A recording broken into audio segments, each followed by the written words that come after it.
Dnes ti ukážem, ako sa stravujem na dovolenke pred majstrovstvami Európy. Stavím sa, že všetci máte radi toto bufetové stravovanie v hoteli.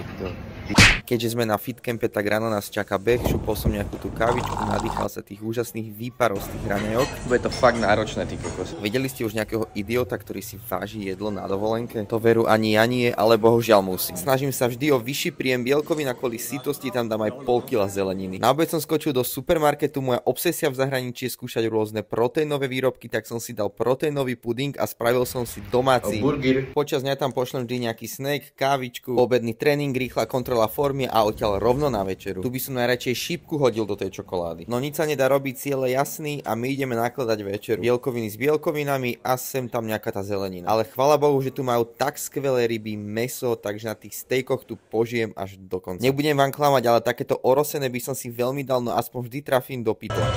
Je to pre mňa ďalšia výzva, ale nič, čo by som nezvládol a táto pani to na konci perfektne zhodnotila.